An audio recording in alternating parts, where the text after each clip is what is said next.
Nous sommes nombreux à investir l'essentiel de notre énergie et de notre temps dans l'acquisition de ce que ce bas monde peut offrir de futile.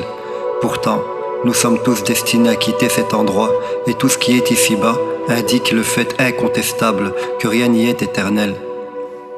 Les feuilles de chaque arbre laissent place à une nouvelle génération chaque année. Les cimetières sont remplis de gens qui pensaient être irremplaçables. Mais qui se souvient d'eux aujourd'hui? Mais qui se souvient d'eux aujourd'hui? Mais qui se souvient d'eux aujourd'hui? Ce qui reste de notre vie sur terre, ce sont nos œuvres, qu'elles soient bonnes ou mauvaises. On voit pourtant qu'ici, on vit comme si on allait vivre pour toujours, alors qu'on a commencé à mourir le jour de notre naissance. La mort vient à chaque minute cueillir un nouvel être dans ce bas monde, qui est en fait un jardin macabre. Sache alors que demain n'est pour toi jamais certain, mais qu'il est toujours peut-être, peut-être, peut-être. Le prophète Mohammed, sur lui la paix et la bénédiction d'Allah, a par ailleurs dit d'après un récit: meurs avant de mourir, meurs avant de mourir, meurs avant de mourir. C'est-à-dire qu'il ne faut pas s'attacher de manière excessive à cette vie qui prendra fin. Prendre ses précautions afin de rejoindre cet ailleurs dans les meilleures conditions est la préoccupation de chaque instant de la personne éveillée. Cela n'est pas incompatible avec le fait de prendre raisonnablement sa part de ce bas monde. Car, en effet, le prophète, sur lui la paix et la bénédiction d'Allah, a également enseigné que le croyant œuvre pour l'au-delà comme s'il allait mourir demain, et qu'il doit œuvrer pour ce bas monde comme s'il n'allait jamais mourir. Il ne faut pas se laisser tromper par les choses éphémères qui aujourd'hui aveuglent et attirent, mais qui demain montreront leur réel et insignifiant visage. La jeunesse cédera la place à la vieillesse, la force à la faiblesse, et le plus immense des palais à un trou étroit dans la terre, où on y demeurera pour de longues années, seul, oublié et confiné. Cette même terre sur laquelle on marche aujourd'hui avec beaucoup de suffisance, d'insouciance et de fausse modestie sera un jour et pendant des années notre lit, et on l'oublie. On l'oublie et on prend à la légère les efforts à fournir pour mériter d'être parmi les occupants du paradis, alors qu'on a le sacrifice facile pour les affaires de ce fragile bas monde. Le paradis est un lieu pour les rapprocher d'Allah, et on pense pouvoir y accéder avec le minimum d'efforts, alors que dans ce bas monde, nombreux sont ceux qui se malmènent pour pouvoir rentrer ne serait-ce que dans une boîte de nuit.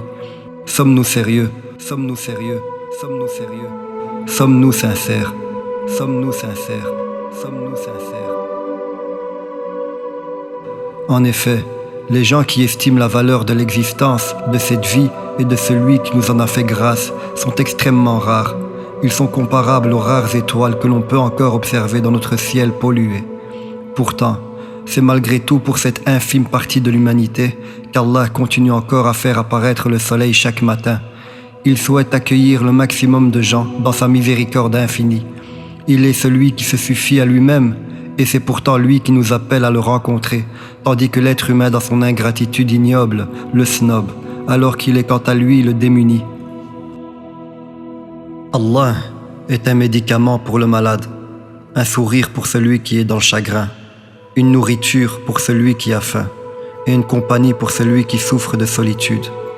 Nombreux sont les mensonges, mais il est la seule vérité. C'est pour cela que dans son Coran sacré, il fait régulièrement mention des ténèbres, au pluriel, et de la lumière, au singulier. Toute sa création est sujette au changement et au mouvement. Allah est quant à lui le seul à rester stable dans l'univers, le seul auquel il est possible de s'agripper sans être secoué. L'univers dans sa globalité est en mouvement, de la galaxie à la plus petite atome, et meurt quand il cesse de se mouvoir. Mais Allah est le vivant qui ne meurt jamais. Il était présent avant le début, et il sera présent après la fin.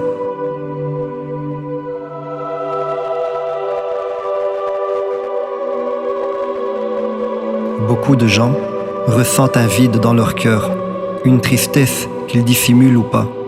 Si on pouvait voir les trous présents dans ces cœurs, on s'apercevra à quel point ils sont immenses et que seul Dieu est suffisamment grand pour les combler. Allahu Akbar, Dieu est le plus grand. Celui qui n'a jamais eu le privilège de sentir la présence et la chaleur de Dieu sera incapable de comprendre toutes ces paroles.